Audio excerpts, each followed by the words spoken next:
ఇటీవల రాజమహేంద్రవరంలో పర్యటించిన డిప్యూటీ సీఎం పవన్ కళ్యాణ్ కాపు జాతిపై చేసిన వ్యాఖ్యలు తమకు చాలా బాధ కలిగించాయని, కాపులకు గౌరవం ఇవ్వకపోయినా పర్లేదు కానీ కించపరుస్తూ మాట్లాడడం తగదని కాపు రిజర్వేషన్ పోరాట సమితి నాయకులు ఆందోళన వ్యక్తం చేశారు. స్థానిక పుష్కర్ ఘాట్ శ్రీకన్య హోటల్ కాన్ఫరెన్స్ హాల్లో కాపు రిజర్వేషన్ పోరాట సమితి, కాపు రాజ్యాధికార పోరాట సమితి, కాపు రక్షణ చట్ట పోరాట సమితి ఆధ్వర్యంలో కాపు నాయకుల అంతరంగిక ఆత్మగౌరవ సమావేశం నిర్వహించారు. అనంతరం చైర్మన్ చనమల్ల ప్రసాదరావు, రాష్ట్ర కన్వీనర్ రావి శ్రీనివాస్, రాష్ట్ర వర్కింగ్ చైర్మన్ మాసాబత్తుల శ్రీనివాస్, రాష్ట్ర కోఆర్డినేటర్ జేటీ రామారావు, దేశిరెడ్డి బలరామనాయుడు తదితరులు మీడియాతో మాట్లాడారు. పవన్ కళ్యాణ్ను కాపులకు దూరం చేయడానికి సీఎం చంద్రబాబు కుట్ర చేస్తున్నారని ఆగ్రహం వ్యక్తం చేశారు. ఎప్పటికైనా పవన్ కళ్యాణ్ను ముఖ్యమంత్రిగా చేయాలనే సంకల్పంతో తాము పనిచేస్తున్నామన్నారు. కూటమి ప్రభుత్వం కాపుల సమస్యలను పరిష్కరించకపోతే మళ్లీ ఉద్యమాన్ని ఉధృతం చేస్తామని హెచ్చరించారు. వెంటనే అసెంబ్లీ సమావేశం నిర్వహించి కాపులకు 12% ప్రత్యేక రిజర్వేషన్ కల్పిస్తూ తీర్మానం చేయాలని డిమాండ్ చేశారు. రాష్ట్ర నాయకులు జానపాముల నాగేంద్ర కుమార్, వంగ ఆంజనేయులు, కాకిలేటి హరనాథ్, బోడపాటి పెదబాబు తదితరులు పాల్గొన్నారు. స్థానిక సంస్థలు ఎన్నికలు అయిన తర్వాత పవన్ కళ్యాణ్ గారిని ఈ రాష్ట్ర ముఖ్యమంత్రిగా చంద్రబాబు నాయుడు గారిని అనౌన్స్ చేయమని అడుగుతున్నాం. ఇక మరి రిజర్వేషన్కి సంబంధించి ఇవాళ చంద్రబాబు నాయుడు గారు, గతంలో జగన్మోహన్ రెడ్డి గారు, అంతకుముందు ఎవరైతే పరిపాలించిన రాజశేఖర రెడ్డి గారు కానీ, నీలం సంజీవ్ రెడ్డి గారు కానీ, కాసు బ్రహ్మానంద రెడ్డి గారు కానీ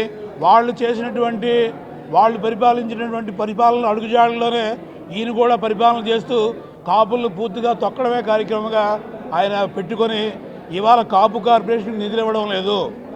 మరి కాపులకి రిజర్వేషన్ ఇస్తానని చెప్పి 2014 మేనిఫెస్టోలో పెట్టిన ఆయన ఈ రోజు వరకు కాపులకి రిజర్వేషన్లు ఇవ్వలేదు. కాబట్టి మేము ఏం చెప్తున్నామంటే ఇవాళ జనాభా తామాషా ప్రాతిపదికన 12% రిజర్వేషన్లకి కాపులకి ప్రత్యేక రిజర్వేషన్లు అమలు చేయమని వెంటనే ఆంధ్ర శాసనసభని అసెంబ్లీలో తీర్మానం చేయమని మరి మహారాష్ట్ర ప్రకటించినటువంటి రాజ్యసభ సభ్యులు అంటే ఏ పార్టీ వారికి ఆ పార్టీ వాళ్ళకి నచ్చిన వాళ్ళకి ఇవ్వచ్చు. కానీ మరి జనసేన పార్టీలో అటు కాపులు, అలాగే బీసీలు, అలాగే ఎస్సీలు కూడా చాలామంది సహాయ సహకారాలు అందించారు. అందులో ముఖ్యంగా కాపు జాతి ఎక్కువగా చేసింది. మరి అట్లీస్ట్ ఎంపీ ఇవ్వటానికి కూడా ఆయన పరిగణలోకి తీసుకోలేదనే బాధ కూడా మాలో ఉంది. అలాగే టీడీపీ కూడా వాళ్ళకి నచ్చిన వాళ్ళకి ఇచ్చింది. ఒకే కుటుంబంలో మరి అయ్యన్న పాత్రుడు గారు మరి స్పీకర్గా ఉన్నారు. మరి కుమారుడికి మరి ఎందుకు ఇచ్చారు? అతను కూడా ఒకప్పుడు మన చిరంజీవి గారి ఫ్యామిలీని, ఆయన బ్లడ్ బ్యాంకుల్ని తీవ్రంగా విమర్శించిన వ్యక్తి. అతనికి బీసీల్లో ఇంకా ఆయన తప్ప ఇంకెవరు లేరా? బీసీలో చాలా కులాలు ఉన్నాయి కదా, వాళ్ళకి ఇవ్వచ్చు కదా. తండ్రి ఒక చెప్పిన స్పీకరు, కొడుకేమో మరొక ఎంపీగా ఉండటం అనేది కూడా మాకు కొంచెం ఇదిగా ఉంది.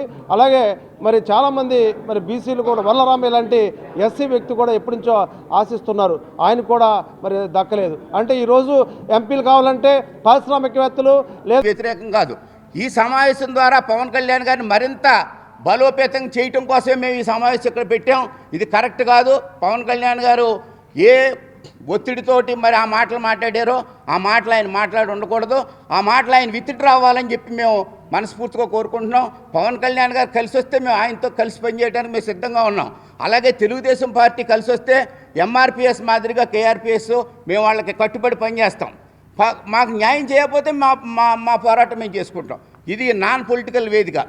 దీంట్లో మీకు ఇచ్చినటువంటి దాంట్లో కూడా చూడండి, మేము అత్యంత బ్యాలెన్స్డ్గా రాసాం.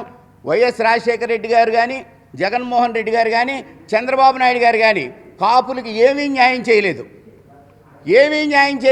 రాజశేఖర రెడ్డి గారు చేయలేదు, జగన్మోహన్ రెడ్డి గారు చేయలేదు, చంద్రబాబు నాయుడు గారు చేయలేదు.